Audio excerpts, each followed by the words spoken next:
시청자 여러분 안녕하십니까? 복지TV 뉴스입니다. 송파세 모녀와 같은 사건을 막고자 정부는 맞춤형 개별급여를 실시하고 있습니다. 하지만 정부의 기초생활보장제도가 수급자의 현실을 반영하지 못한다는 목소리가 나왔습니다. 이에 따라 기초생활수급자 급여 현실화를 위한 토론회가 열렸습니다. 현장에 하세인 기자가 다녀왔습니다. 현재 시행하고 있는 기초보장제도가 수급자의 현실을 반영하지 못하고 있다는 조사 결과가 나왔습니다. 기초법 바로세우기 공동행동은 지난 2월부터 3월까지 총 2개월 동안 일반 수급 30가구의 가계부를 조사했습니다. 수급 가구의 식비를 최저생계비 37.1%로 책정했지만 최소 58,940원에서 최대 32만 3,440원으로 하루 평균 식대는 6,650원입니다. 그러나 이에 못 미치는 가구는 13가구이며 해당 가구 모두 장애, 당뇨 등 만성질환을 갖고 있었습니다. 또 30가구 가운데 10가구는 생활비 부족이나 다른 지출을 우선하기 위해 식사를 만들어 먹을 여력이 되지 않아 무료급식소나 마을식당 등 무상에 준하는 식사를 일상적으로 하고 있다고 답했습니다. 사실 의료비나 교육비 같은 영역보다 식비가 유일하게 통제할 수 있는 영역이다 보니까 그런 방식의 선택이 드러나는 것 같은데 갑작스러운 지출에 대비하거나 그런 지출 이후에 극단적으로 식비를 절감하는 모습들이 많이 보여서 이런 것들이 다시 건강하지 않은 상황으로 이어질 것이 아주 염려되는 상황이었습니다. 이를 위해 급여 보장 수준을 상향하고 중앙생활보장위원회에서 수급자들의 의견과 상황을 현실적으로 반영해 결정이 이루어져야 한다고 제언했습니다. 복지TV 뉴스 하세인입니다. 작년 10월 신길역에서 리프트를 이용하려다 장애인이 추락해 사망한 사건이 있었습니다. 이에 따라 안전한 이동권 보장을 위한 승강기 설치 요구 기자회견이 열렸습니다. 손자희 아나운서입니다. 지난해 10월 신길역에서 장애인이 휠체어 리프트를 이용하다 추락해 사망한 사건과 관련해 전국 장애인 차별철폐연대와 장애인 차별금지추진연대 등은 살인시설인 리프트를 철거하고 안전하게 이동할 수 있는 승강기와 같은 편의시설을 설치해야 한다고 촉구했습니다. 이에 따라 휠체어를 이용하는 장애인 5명은 서울교통공사를 상대로 서울 지하철 역사 5곳에 승강기를 설치하라는 구제 청구 소송을 제기했습니다. 얼마 전에 신길역에서 장애인 한 분이 떨어져서 돌아가셨습니다. 저 또한 올 초에 불광역에서 엘리베이터가 고장이 나서 어쩔 수 없이 리프트를 타고 올라가는데 그 리프트마저 중간에 공중에서 서고 말았습니다. 사람들이 올 동안 30분 동안 추운 곳에서 벌벌 떨어가면서 내려오지도 못하고 올라가지도 못한 채 그렇게 공중에 떠 있을 수밖에 없었습니다. 현행 장애인 차별금지 및 권리구제 등에 관한 법률 제19조 제4항에는 교통사업자 또는 교통행정기관은 장애인이 이동 및 교통수단 등을 장애인이 아닌 사람과 동등하게 이용해 안전하고 편리하게 보행 이동할 수 있도록 정당한 편의를 제공해야 한다고 명시하고 있습니다. 주구장창 장애인의 이동권을 확보하라는 이러한 구호를 외친 지 무려 15년이나 지났습니다. 그 속에서 여전히 장애인들은 대중교통 중에 하나인 가장 많이 이용하고 있는 지하철조차 마음대로 안전하고 편리하게 이용하지 못하고 있습니다. 언제까지 장애인들은 이동을 하는 데 있어서 목숨을 걸어야 합니까? 이번 소송 대리인인 서단법인 두루 이태영 변호사는 국가인권위원회에서도 수차례 휠체어 리프트가 정당한 편의시설이 아니다라고 권고를 했지만 서울교통공사에서는 예산과 구조상 문제를 들며 승강기 설치가 불가능하다고 답변했다며 지적했습니다. 복지TV 뉴스 손자희입니다. 장애인 단체들이 6.13 지방선거를 앞두고 더불어민주당의 서울시당 비례대표 당선 안정권 순번안에 장애인 당사자 배정을 촉구했습니다. 더불어민주당 서울시당의 비례대표 당선 안정권 순번 내 장애인 당사자를 배정하지 않아 취지가 맞지 않다는 지적이 나왔습니다. 더불어민주당은 서울시당 비례대표 10명 가운데 당선 안정권인 1에서 4순위에 1번으로 노인, 2번 남성 청년, 3번 약사회, 4번 한국노총을 전략 공천했습니다. 10명의 후보자 중 유일한 장애인이었던 시각장애 1급 우리 동작장애인 자립생활센터 강윤택 소장은 순번 8번을 받으며 사실상 장애인 비례대표의 시의회 진출이 물거품됐습니다. 이에 대해 장애계 관계자들은 약사회와 한국노총보다 장애계가 더 배려를 받지 못한다며 안타까운 목소리를 냈습니다. 제12회 장애인 학생 체육대회가 충청북도 4개 시군에서 열렸습니다. 지난 15일 충주에서 개회식을 시작으로 청주, 제천, 증평에서 16개 종목이 진행됐습니다. 모든 종목은 장애 유형별로 나뉘어 진행됐고 전국 각지에서 총 3,370여 명의 선수 및 관계자가 참여했습니다. 대회는 지난 15일부터 18일까지 나흘간 열렸습니다. 한국사회복지관협회는 지난 21일 사회복지관의 날을 맞아 사회복지관 프로그램 박람회를 개최했습니다. 지난 15일 대전 컨벤션센터에서 열린 이날 행사는 사회복지관 종사자 및 관계자 900여 명이 참석했습니다. 총 2부로 진행된 이날 행사는 1부에선 개회식과 축사, 유공자 포상 등이 진행됐습니다. 유공자 포상은 보건복지부 장관상과 사회복지관 협회장상이 총 40명에게 수여됐으며 공모전 분야는 프로그램과 포스터로 나뉘어 수상했습니다. 2부에선 공모전에서 수상한 복지관 관계자들이 자신들의 프로그램에 대해 발표하는 시간이 이어졌습니다. 충청남도에서는 청년들의 취업을 지원하기 위한 페스티벌이 열렸습니다. 특히 참가 기업들은 현장에서 1대1 면접을 통해 270여 명을 채용할 예정이라고 합니다. 현장에 김명진 기자가 다녀왔습니다. 충청남도가 주최하고 충청남도 경제진흥원이 주관하는 2018 충남청년 잡드림 페스티벌이 지난 17일 아산 이순신 체육관에서 열렸습니다. 이번 페스티벌은 지역 청년들에게 취업 정보 제공 및 기업의 인력 수요를 충족하고 도내 공공기관 정보를 제공하며 취업 역량 강화를 위한 종합 취업 지원 서비스를 제공하기 위해 마련됐습니다.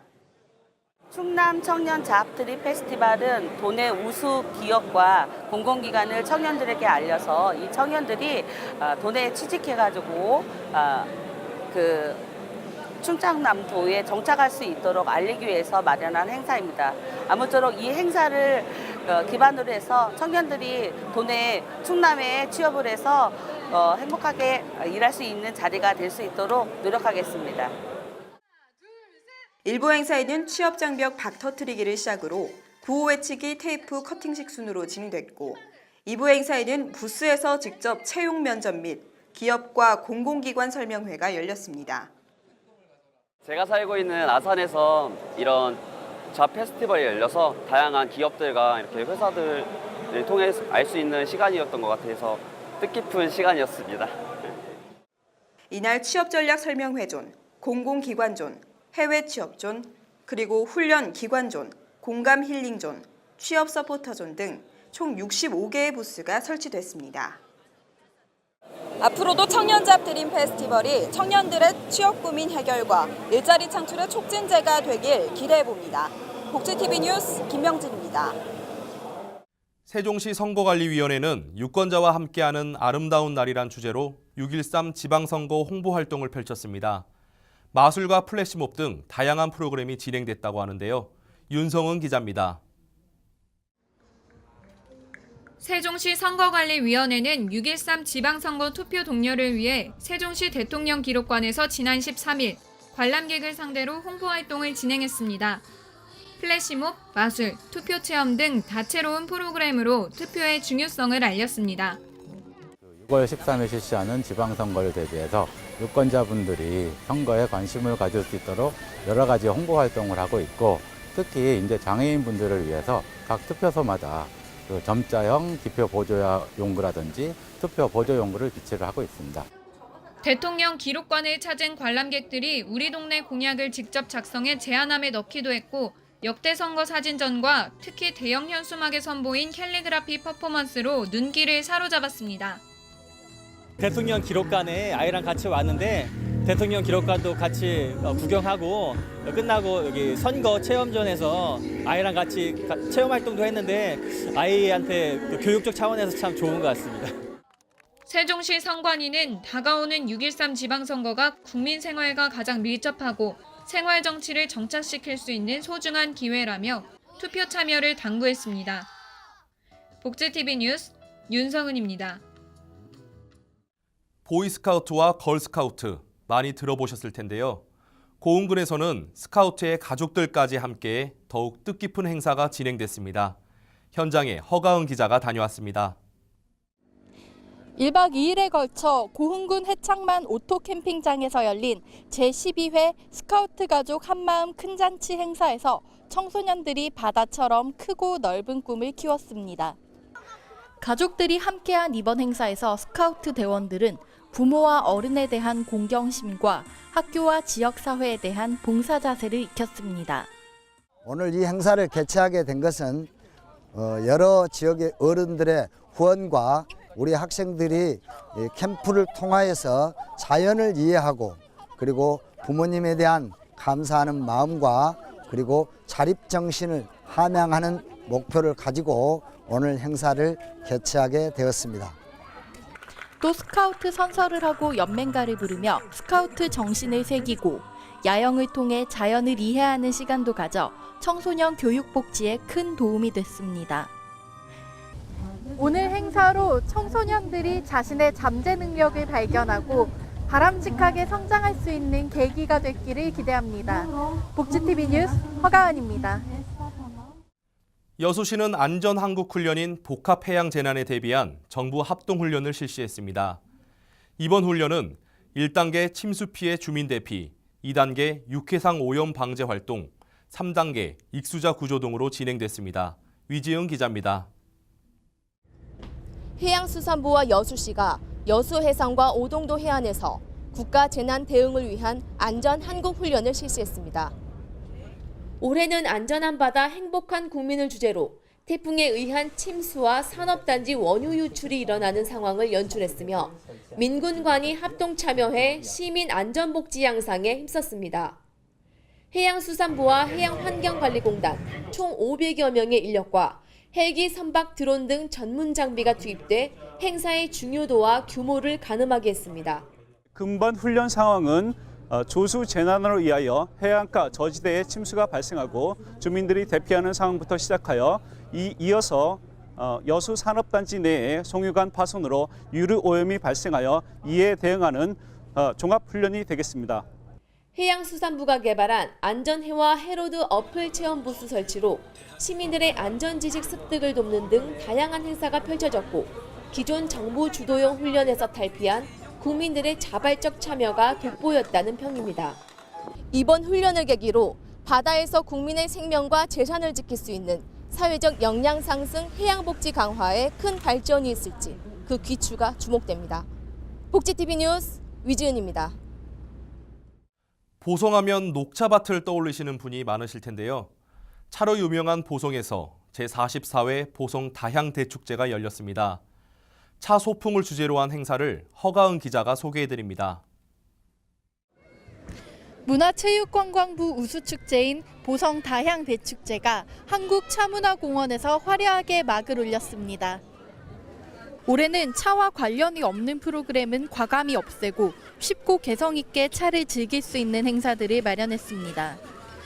이번 축제에서는 차문화 체험과 전시 등 8개 분야 50여 종의 다양한 프로그램으로 관광객의 발길을 사로잡았습니다. 올해 개최되는 제44회 보성 다향대축제는 차 소풍을 컨셉으로 하고 있습니다. 차인뿐만 아니라 가족 누구나 와서 즐길 수 있고 놀다 갈 수 있는 그런 축제로 만들어 가고 있습니다. 대한민국 대표 차문화 축제로 발전해 나갈 수 있도록 많은 관심과 사랑 부탁드립니다. 감사합니다. 대표적으로 이색적인 전시체험 공간인 차산업관을 신설해 보성의 차를 한자리에서 맛볼 수 있도록 했으며 주변 광장에는 가족 놀이시설을 만들어 아이들까지 함께 즐기는 공간으로 꾸몄습니다.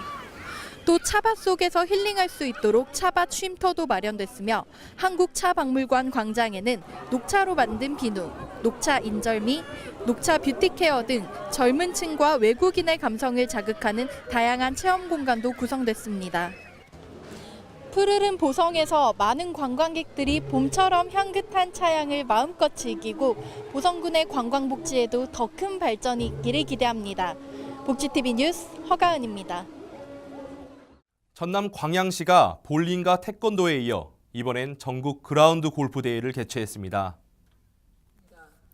푸른 하늘 아래 건강 증진과 친목 도모를 위한 전국 그라운드 골프 대회가 광양시 마동 축구 전용 1구장에서 개최됐습니다. 이번 대회에는 전국 21개 시군에서 27개 클럽 700여 명의 선수와 임원이 참가해 그동안 닦아온 기량을 뽐냈습니다. 이번 대회는 단체전과 개인전으로 나뉘어 진행됐으며 우승자에게는 상금과 트로피가 수여됐고 홀인원을 기록한 참가자에게는 홀인원상이 주어졌습니다.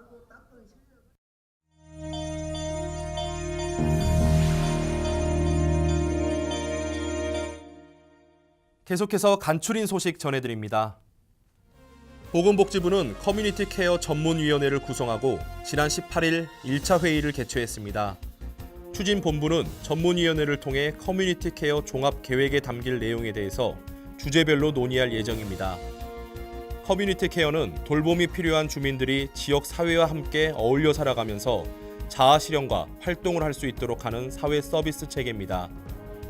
건강보험 보장성 강화 정책 추진을 위해 지난 17일 보건복지부가 제7차 실무협의체 회의를 진행했습니다. 이 회의에서 복지부는 보장률, 재난적 의료비와 본인 부담 상한제 추진 내용 등 관련 정책 현황을 공유했다고 밝혔습니다. 여성가족부가 2018년 여성가족부 대국민 아이디어 공모전을 개최합니다. 공모 분야는 1터와 3터에서의 성평등 문화 확산, 여성 일자리 창출, 여성 폭력 예방 및 피해자 지원 등 여성과 청소년, 가족 정책 관련 여가부 전 분야입니다. 서울 복지타운에서는 WBC 복지TV와 함께하는 홍보 담당자 전문 교육 및 홍보 활성화 간담회가 열렸습니다.